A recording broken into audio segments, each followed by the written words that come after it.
Alarm, coffee, commute, 8 hours staring at a screen. Come home, eat, sleep, and repeat. That loop is the reality for most people living today, locked into an economic machine that demands constant output. We have air conditioning, overnight delivery, and a level of material convenience that would baffle a medieval king. Yet, alongside that physical safety, we are experiencing skyrocketing rates of burnout, exhaustion, and widespread loneliness. For centuries, we've justified this arrangement by clinging to an old idea popularized by the 17th century philosopher Thomas Hobbes. He described prehistoric life as nasty, brutish, and short, a desperate, terrifying scramble for daily survival, where humans had no time for anything but hunting and hiding. Believing that grim story does something specific to our psychology. If early human existence was truly a nightmare, then our modern exhaustion must be a personal failure. We tell ourselves we are simply too weak to handle a world that is supposedly better in every measurable way. This visualization breaks down a typical daily cycle for a modern worker versus a prehistoric human. Decades of research show hunter-gatherer societies actually worked between 2 and 5 hours a day to meet all basic needs for food, water, and shelter.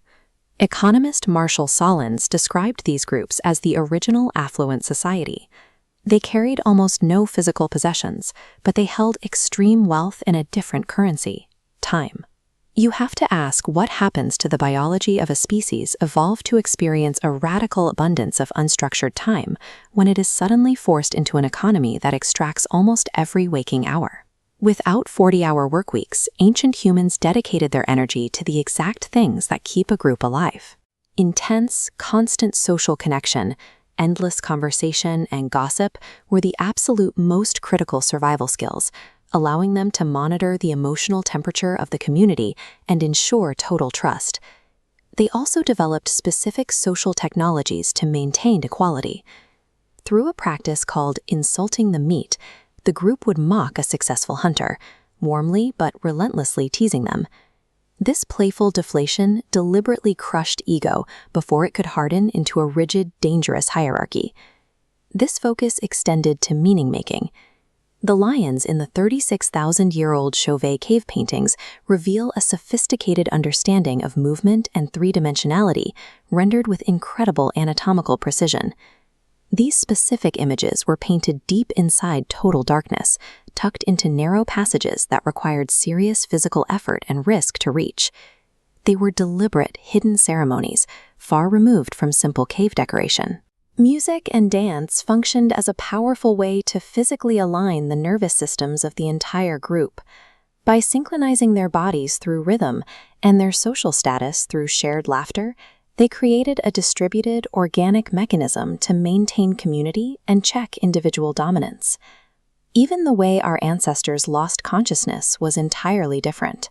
Before the invention of artificial light, human beings experienced a biphasic sleep pattern, waking up for an hour or so around midnight for a window of quiet, reflective thought, prayer, or intimacy.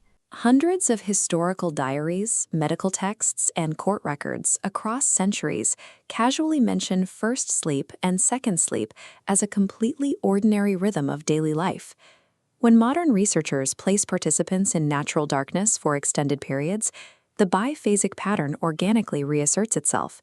The participants spontaneously wake up at midnight, entering a calm, dreamy state driven by elevated levels of the hormone prolactin.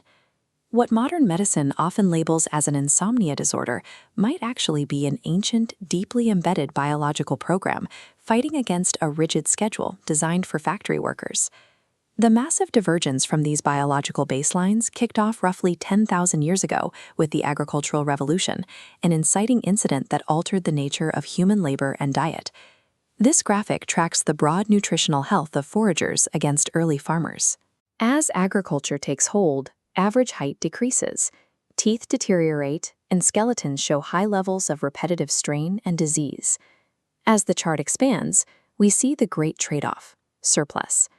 Storing extra food allowed a small group of people to control resources, directly enabling the first major social hierarchies, kings, and eventually sprawling cities.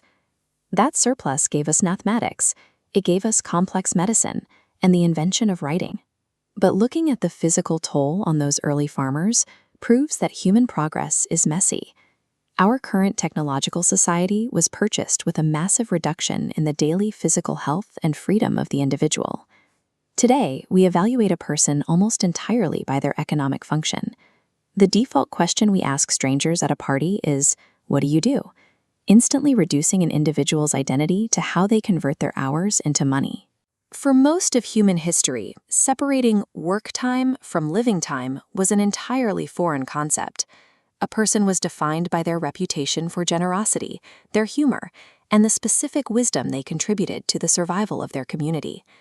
We are attempting to thrive inside a societal architecture optimized for economic output, following a structure that ignores the biological requirements of the species forced to live inside it. Acknowledging this reality does not mean romanticizing the past.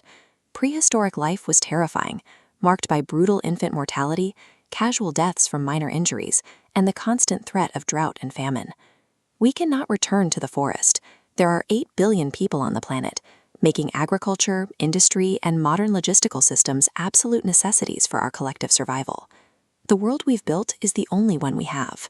But understanding our origins validates that quiet, unshakable craving you feel for real conversation, participatory music, and rest that actually restores. It suggests that your exhaustion is a signal, not a defect. You are not lazy, and you are not broken for feeling exhausted by the demands of a relentless economy. You are simply 300,000 years old, longing for the world you were built to live in.